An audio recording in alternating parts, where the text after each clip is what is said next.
pa kamerman još nije došao. Sad ću ga ja nazvat. Kamerman. Sad će se ovaj video izvesti. Da? Šta smo se dogovorili? Sad će ovaj ekipa kamerman je dao otkaz.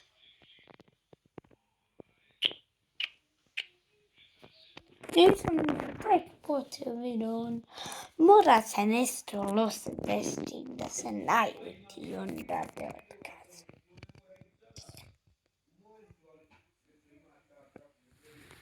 On dade otkaz.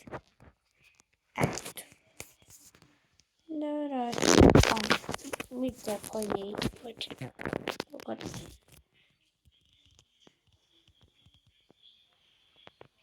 Ne!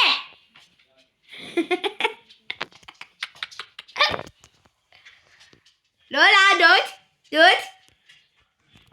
Kamerman je dao otkaz. Ne znam. Čekaj, pa su to pomijenim sa njim. Možeš ekipa su to pomijenim sa njim. Eto. Sutra izlazi nova pjesma.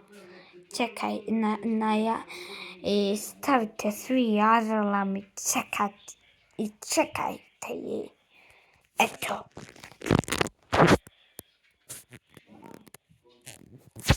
Ja vam mogu reći lajkujte mi da pobacite na subscribeujte se, komentarite, kliknite zvonce. Ja vam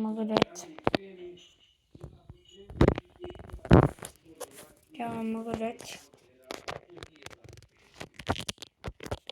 Lijep pozdrav i